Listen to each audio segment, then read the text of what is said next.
the Elder Scrolls Online, we're bringing two different groups of players together. We got the Elder Scrolls crowd, which is used to great games like Skyrim and Oblivion and Morrowind and the older games. And then we have the MMO crowd, which is used to all the great MMOs from the last 15 years. We're bringing them all together into one great game, and we're really excited to tell you about it.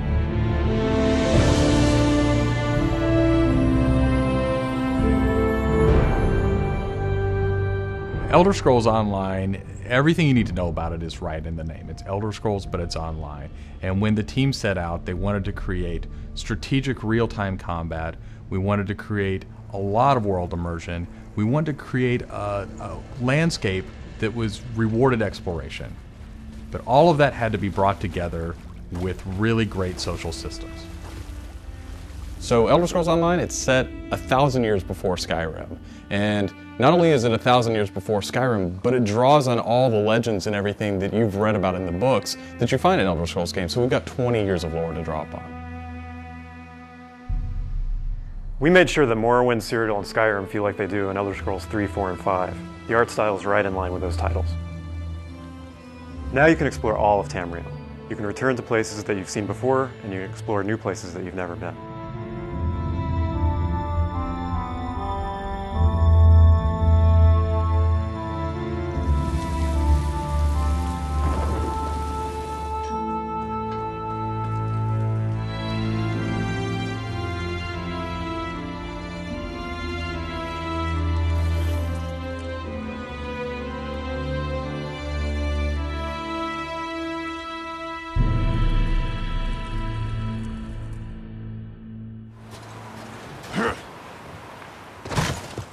This is an Elder Scrolls combat system.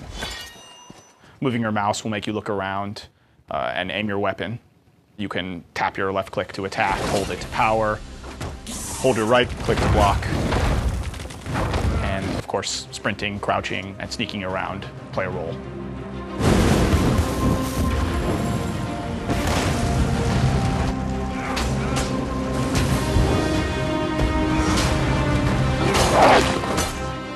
All of our characters are designed so that hundreds of them can be on screen at one time.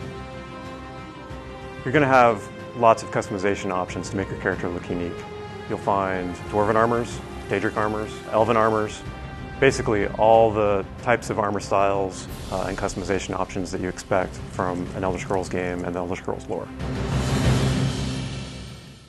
By far the worst experience of any online game is at its launch, when you're trying to find your friends, you can't find people, you create a character on one shard, and then you find out everyone else is on another shard, and you have to move. That experience is not good. So we are not going to have shards.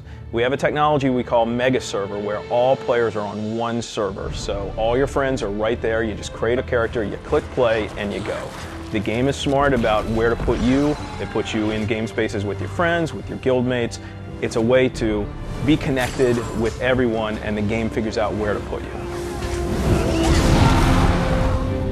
So with Elder Scrolls Online, one of the big things is that you'll be able to get together with your friends and overcome obstacles. So things like public dungeons, heroic dungeons, but most importantly, when you participate with your friends or even just with strangers, you're not competing for resources. You're all working together to overcome something, and you get equal credit for that.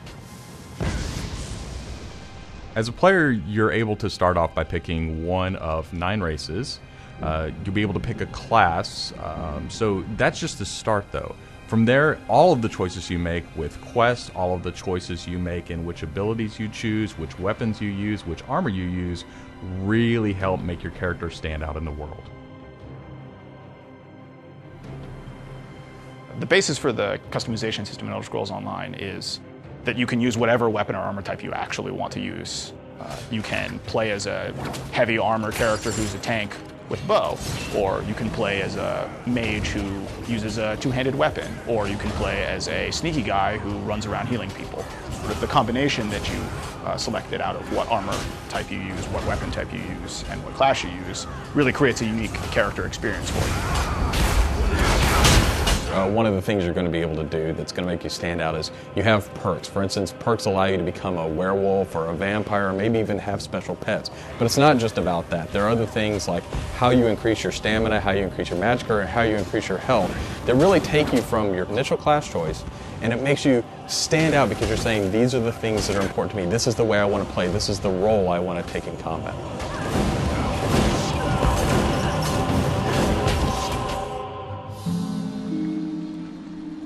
Questing in Elder Scrolls Online was built around a pretty simple concept, and that was that we wanted the player to explore.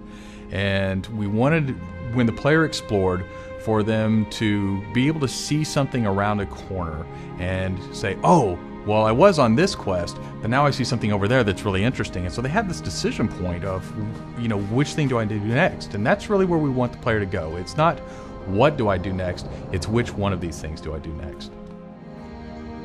The way a player finds quests in our game is really through exploration. As they wander around the world, we have an on-screen compass, and that really points out the areas of opportunity or points of interest to the player.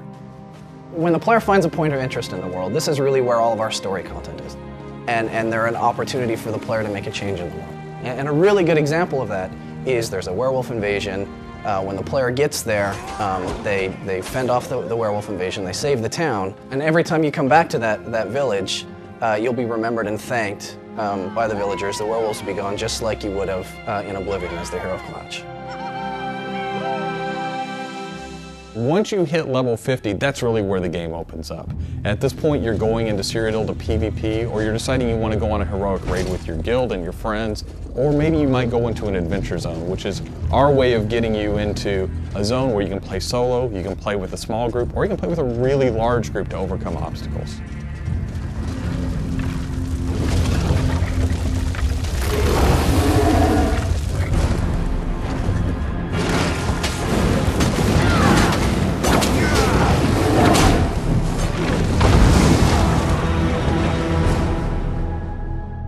PvP in Elder Scrolls Online is focused around taking various structures in Cyrodiil. If you remember Cyrodiil from Oblivion, the space is very large, and that's a perfect setting for having three alliances fight each other. During this timeline, Imperial City is up for grabs, and there's no Emperor, so players are going to be fighting using trebuchets, catapults, all kinds of weaponry to take and hold keeps, structures, and resource fixtures around the keep to actually give the opportunity to crown one of themselves as an Emperor. It's really important to us that, PvP isn't just a veteran game. It's got to be something that people can do from the very beginning because you want to be comfortable in getting into this. So we make sure that everybody is on equal footing. So even at level 10, you can go into our PvP area and really have a great experience and a good time.